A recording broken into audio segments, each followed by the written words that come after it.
We were looking last Sunday morning and this Sunday morning at, I guess you could call them Christmas buzzwords. And they're words which appear in this account of Jesus' birth in Luke chapter 2.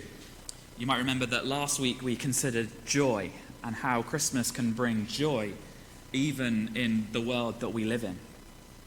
And this week we're going to be considering, as you might have guessed, that word peace and how Christmas can bring peace. I'm sure you know that word peace is a very Christmassy word, isn't it? It appears on Christmas cards and on Christmas decorations. I've got a Christmas decoration here which has the word peace stamped on it, which I stole from the in-laws' house this morning. It's everywhere at Christmas time, isn't it, that word peace? We sing it in our Christmas carols, don't we? Those famous words, peace on earth and mercy mild. But again, we must ask ourselves, even this morning, that question, how can this be true? How can we have joy last week? How can we have peace this week in a world where it's just not the case for so many of us? I'm sure at the moment in your lives there is very much going on for many of us. There's much to be stressed about, isn't there? Maybe if you're in work at the moment as you approach Christmas, work is crazy. If you work in retail, for example, this is probably going to be the busiest time of year for you. For others of us, this is a time of year where we're driving around the country, visiting friends and family, and doing all of these different kinds of things that are often stressful and busy.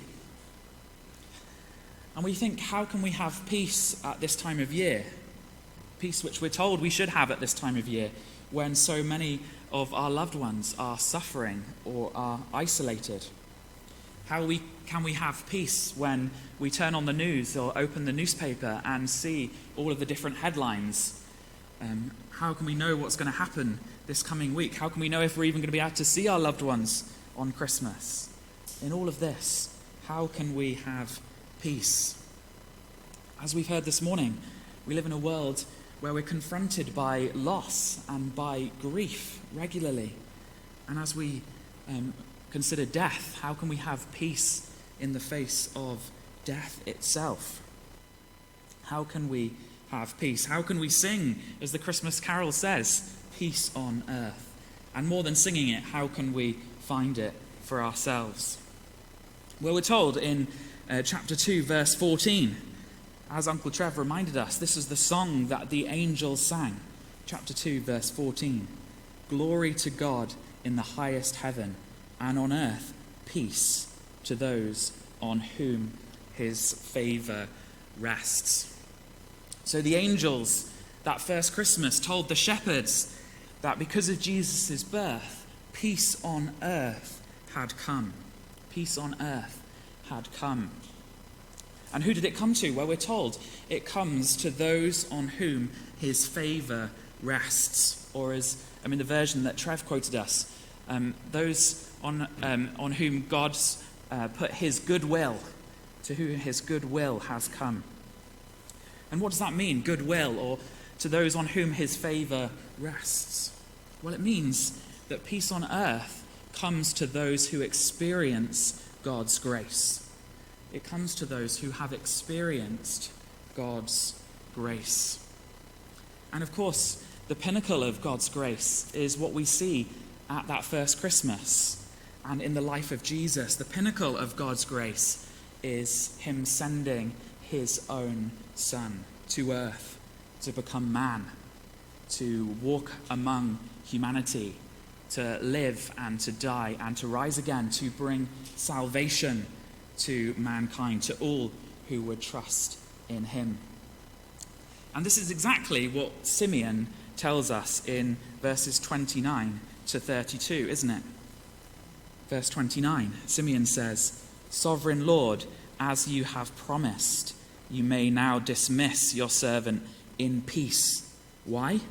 For my eyes have seen your salvation, which you have prepared in the sight of all nations, a light for revelation to the Gentiles and the glory of your people Israel.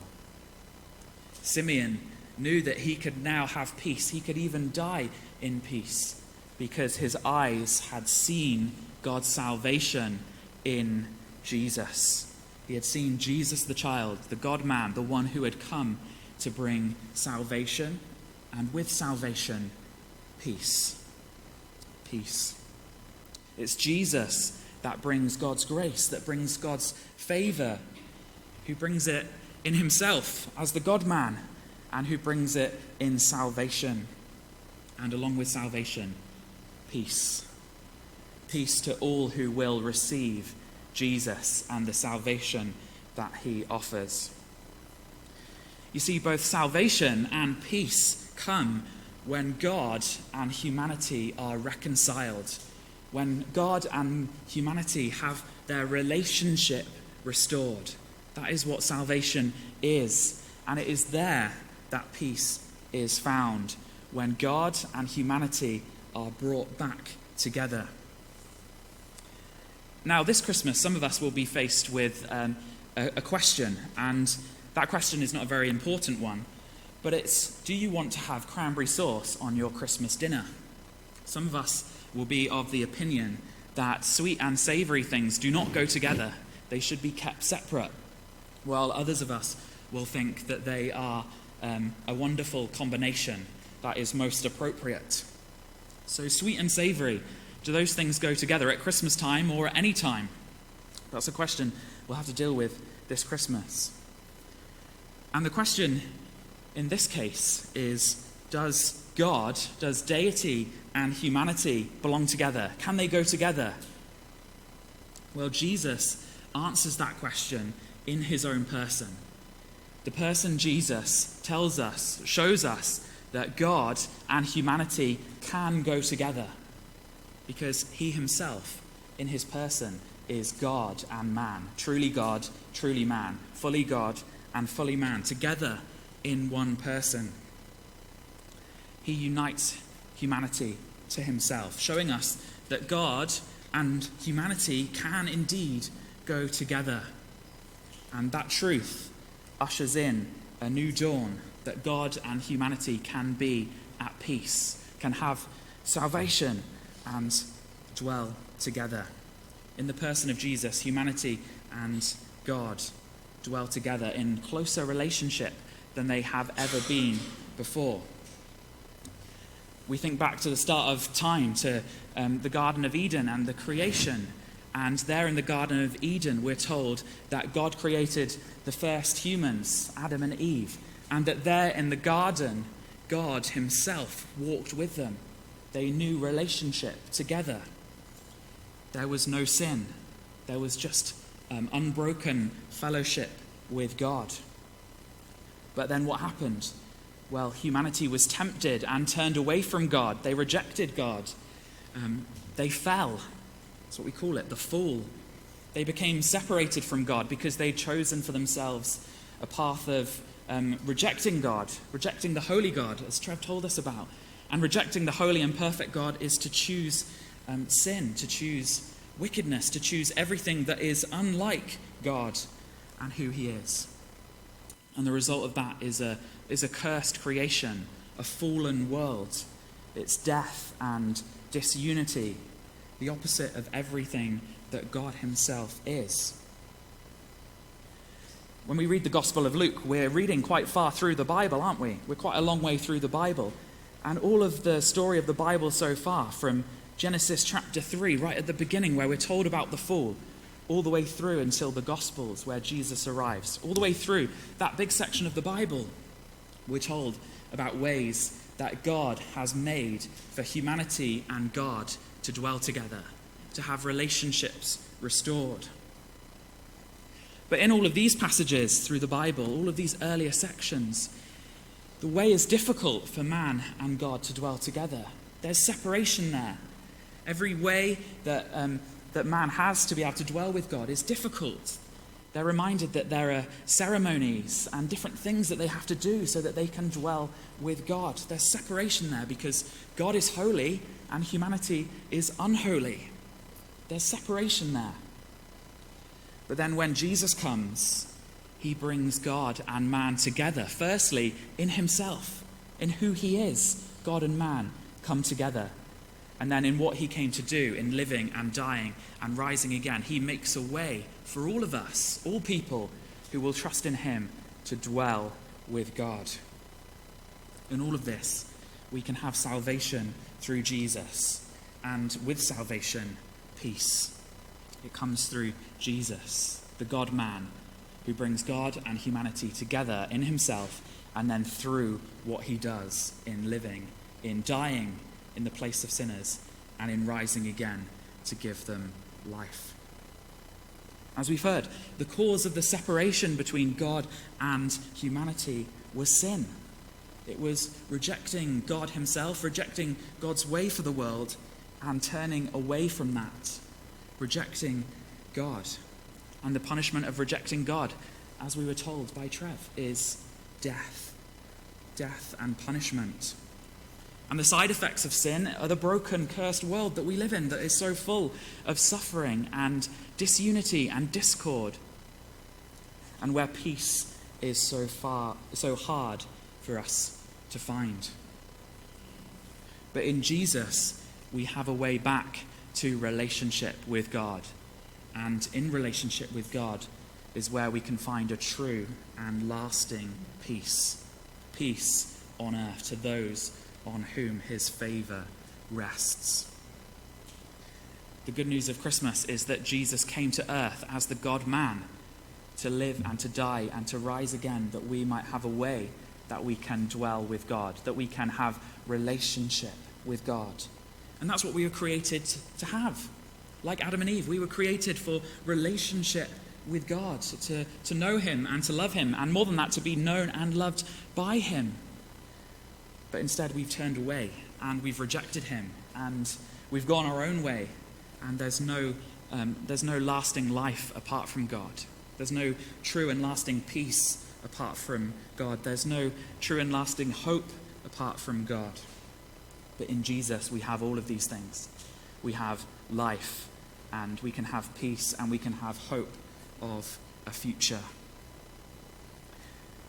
And as we've heard, Jesus brings us peace by dealing with sins. Jesus brings us peace by dealing with sin. We see this actually in the end of chapter 1, in verses 76 to 80 of chapter 1, right at the end there of chapter 1. And this is Zechariah talking about his son, John the Baptist, and how he would have a relationship to Jesus whereby he prepared the way for Jesus. And this is what he says. "And you, my child, will be called a prophet of the Most High, for you will go on before the Lord to prepare the way for him, to give his people the knowledge of salvation through the forgiveness of sins, because of the tender mercy of our God, by which the rising sun will come to us from heaven, to shine on those living in darkness and in the shadow of death, to guide our feet into the path of peace." That is where peace is found. In Jesus, in the one who came to bring forgiveness of sins, who came to bring the mercy of God, who came to bring light to those living in darkness and life to those living in the shadow of death, and to bring our feet into paths of peace. It's in Jesus that we can sing peace on earth and mercy mild. Why? Because God and sinners are reconciled.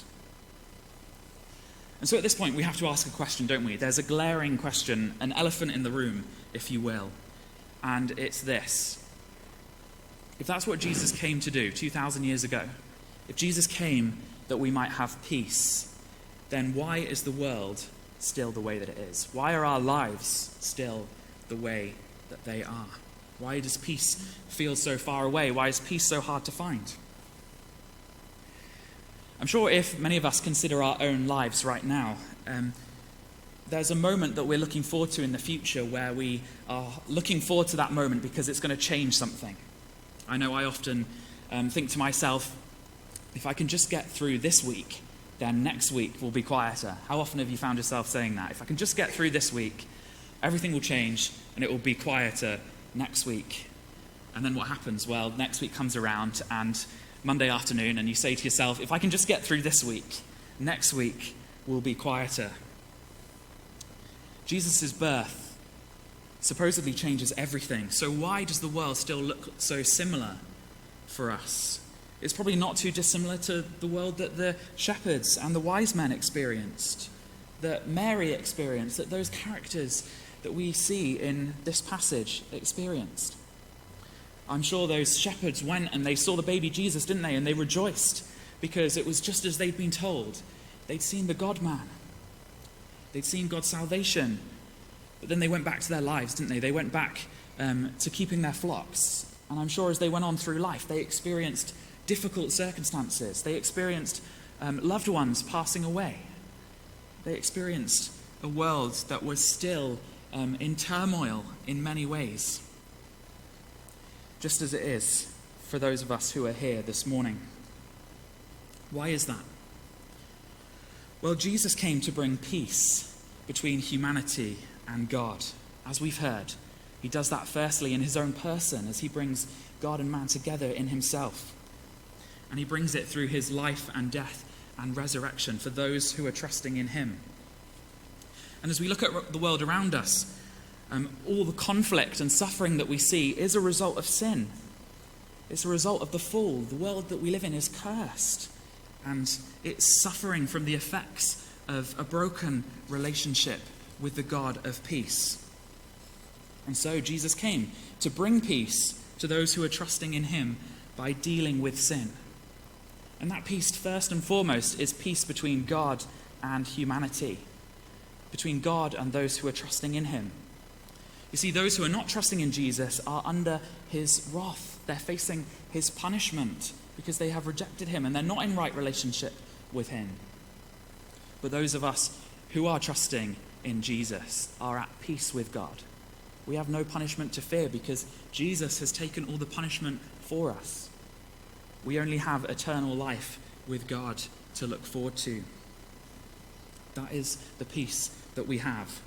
And we have an additional peace that comes from knowing that we have a sure and certain hope of a future, of a world where there'll be no more pain or suffering, where the effects of sin will be completely done away with. And the Prince of Peace, as we heard about in Isaiah, will come to rule over the whole creation, and the whole world will indeed be at peace. And it's that peace with God that brings true peace, peace of sins forgiven, peace of the hope of a future of peace that brings us a peace that can face whatever circumstances we will face in this life. Even as we face the complete opposite of peace in this life, we can have a peace because of what Jesus has done. Let me see if I can explain this a bit more using something that Jesus says later on in the gospel and then an illustration for you. Jesus tells us a few chapters later in Luke's gospel that he came not to bring peace on earth, but to bring division. So, we're told in Luke chapter 2 that because Jesus has come, there is peace on earth. Then we turn over a few pages, and Jesus tells us that he came not to bring peace on earth, but to bring division. What on earth can that possibly mean? How can those things go together? How does this play out? How can Jesus bring peace on the one hand, but bring division on the other hand? Let me give you an illustration that hopefully will go some way towards explaining this. I was looking earlier on in the week at the webcam which is on the lifeboat station in Porthcawl. I don't know if you've seen the shot of the webcam that's on the lifeboat station on the harbour wall in Porthcawl. If you look at the webcam, it looks out directly down the length of the sea wall. And so if you look at the camera, you look down and you see the seawall, and then on one side, on the left-hand side, you see down towards the harbour, and on the right-hand side, you see out towards the open sea. You might remember earlier in the week there was a bit of a storm going on, wasn't there? And so as I looked at this shot down the length of the seawall, on the left-hand side, sheltered by the seawall, the sea was calm and flat.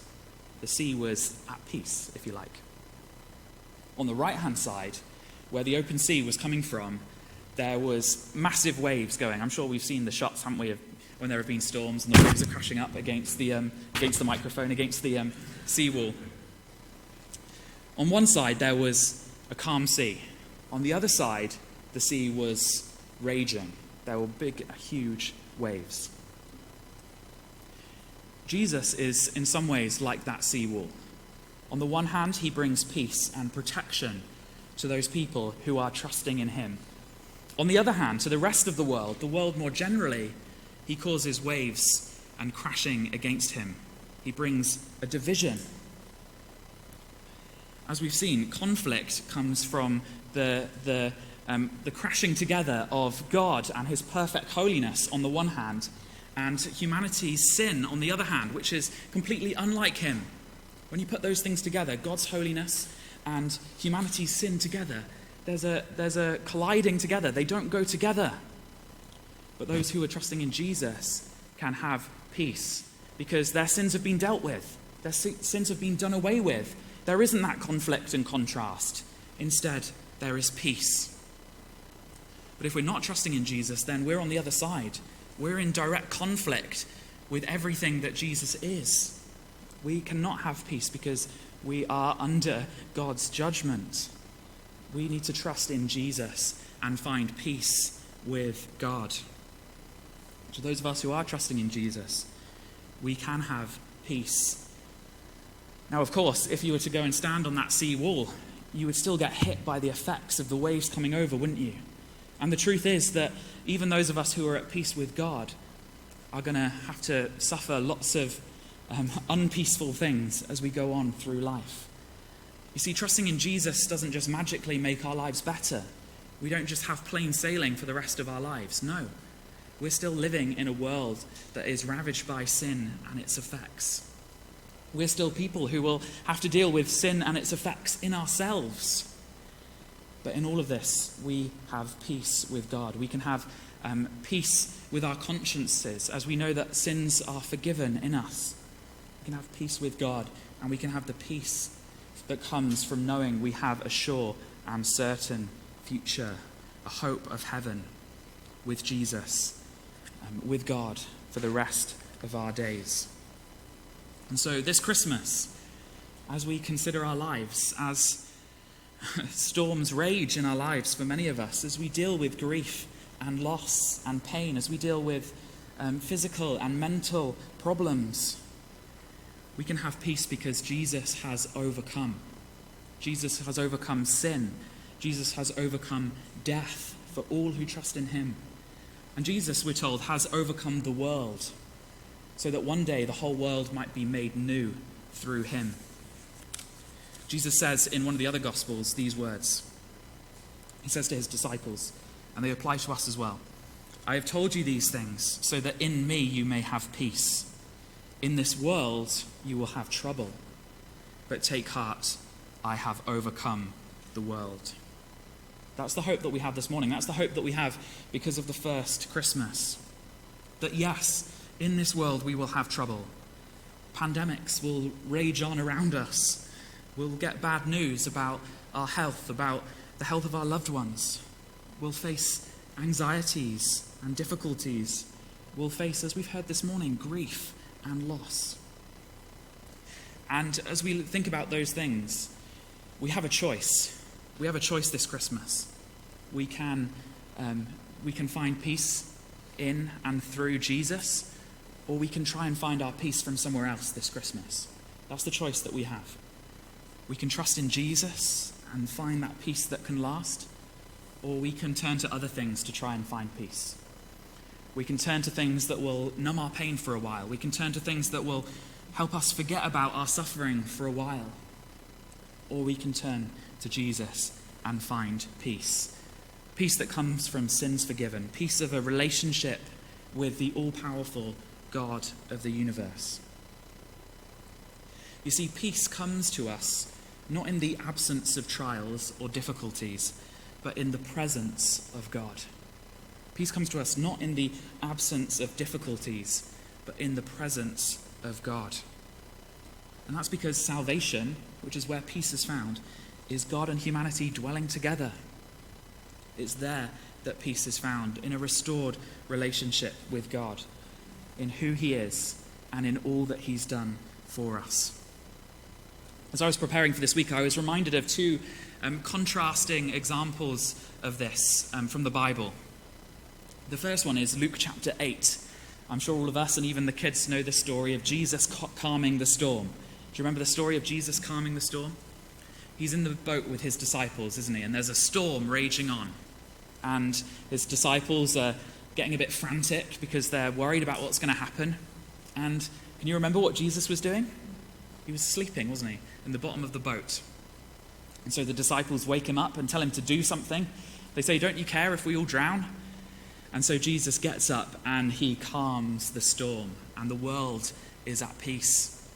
And so the disciples were happy. No, the disciples, we're told, were terrified. They were terrified before the storm was calmed, and they were terrified after the storm was calmed, because they were thinking to themselves, "Who is this man that even the wind and the waves obey him?" The disciples should have gone from being afraid to being at peace. Well, really, that's not even true, is it? The disciples, even in the midst of the storm, should have been at peace, knowing that they were with God. They should have gone from peace to peace, knowing that the God-man was with them. And a contrasting example to this we see in Paul and Silas when they're in prison.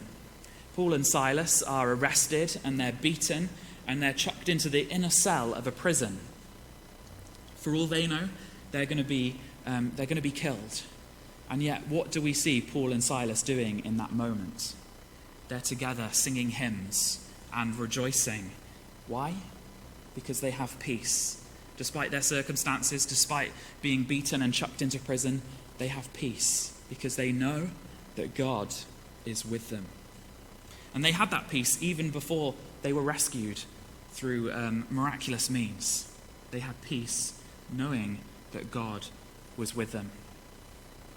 So this Christmas, let's all remember that peace comes not in the absence of difficulties, but in the presence of God. And let's turn and trust in Jesus, the one who has brought peace with God in himself and in what he came to do for us. Let's pray together.